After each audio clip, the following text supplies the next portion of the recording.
Assalamualaikum warahmatullahi wabarakatuh. Apa kabar anak-anak? Mudah-mudahan sehat semuanya. Anak-anak, hari ini kita akan melanjutkan pembelajaran kita yaitu tema yang keenam, subtema yang kedua, pembelajaran yang kesatu. Kita akan belajar bersama dalam materi muatan bahasa Indonesia yaitu kata baku dan kata tidak baku, serta kita dapat membuat kalimat efektif. Mengawali pembelajaran hari ini, mari kita awali dengan membaca basmalah bersama-sama. Bismillahirrohmanirrohim.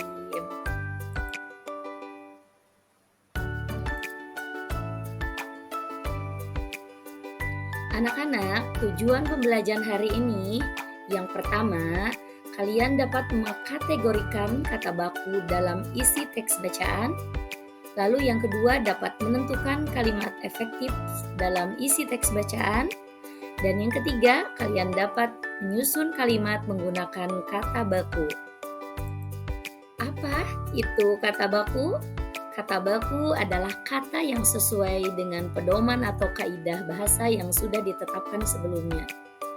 Kata baku ini merupakan sebuah kata yang sesuai dengan EYD atau ejaan yang disempurnakan dalam KBBI, yaitu Kamus Besar Bahasa Indonesia. Baik anak-anak, selanjutnya ciri dari kata baku. Yang pertama, tidak dipengaruhi oleh bahasa daerah. Yang kedua, tidak dipengaruhi oleh bahasa asing. Yang ketiga, digunakan sesuai dengan konteks kalimat. Yang keempat, tidak terkontaminasi atau tidak rancu. Yang kelima, tidak mengandung arti pleonasme atau kata-kata yang berlebihan, misalnya agar, supaya bagus hasilnya. Jadi ada dua kata nih, ada agar dan supaya.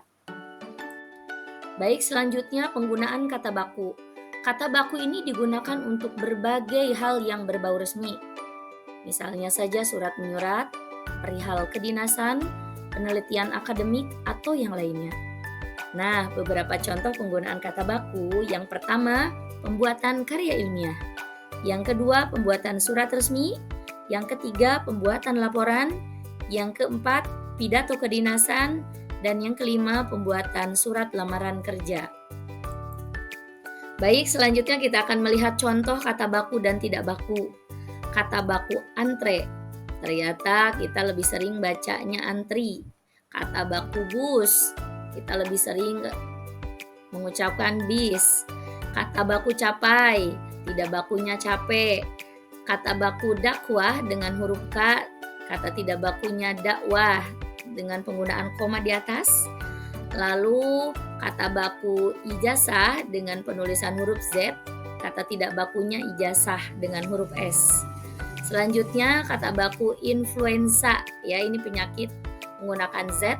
Kita sering mengucapkan kata tidak baku influenza-nya yaitu dengan huruf S. Selanjutnya yaitu kata saus, ini kata baku, tapi kita lebih sering menggunakan kata saus dalam kehidupan sehari-hari. Itulah sebagian contoh dari kata baku dan tidak baku. Anak-anak, alhamdulillah ya, tadi kita sudah belajar tentang kata tidak baku. Selanjutnya kita akan belajar tentang kalimat efektif. Mengapa demikian? Karena dalam menuliskan atau menggunakan kalimat efektif ini yaitu menggunakan dari kata yang baku dalam kalimatnya. Untuk itu kita lihat yuk bagaimana ya, apa itu kalimat efektif? Kalimat efektif adalah kalimat yang dapat mengungkapkan gagasan sesuai yang diharapkan oleh penulis atau pembicara. Baik anak-anak, kita akan membahas ciri dari kalimat efektif. Yang pertama, memiliki unsur penting atau pokok minimal unsur subjek dan predikat. Lalu yang kedua, taat terhadap tata aturan ejaan yang berlaku. Lalu yang ketiga, menggunakan diksi yang tepat. Dan yang keempat, menggunakan kesepadanan antara struktur bahasa dan jalan pemikiran yang logis dan sistematis. Baik, kita bahas yuk tentang syarat kalimat efektif. Yang pertama tentang kelogisan. Jadi kalau logis ini unsur-unsur kalimat juga harus memiliki hubungan yang logis dan masuk akal. Misalnya contoh nih, kalimat tidak efektif. Untuk mempersingkat waktu, saya akan mengambil rute tercepat. Nah, untuk kalimat efektifnya, untuk menghemat waktu, saya akan mengambil rute tercepat. Jadi kata mempersingkat ini tidak efektif. Syarat kalimat efektif yang terakhir yaitu kesepadanan. Kesepadanan di sini yaitu struktur kalimat efektif wajib memenuhi unsur gramatikal, yaitu unsur SPOK. Nah, SPK ini minimal yang digunakan dalam kalimat subjek dan predikatnya. Misalnya ada kalimat Johar belajar di kelas. Nah, Johar ini sebagai subjek kalimat, belajar adalah predikatnya, lalu di kelas adalah keterangan tempat.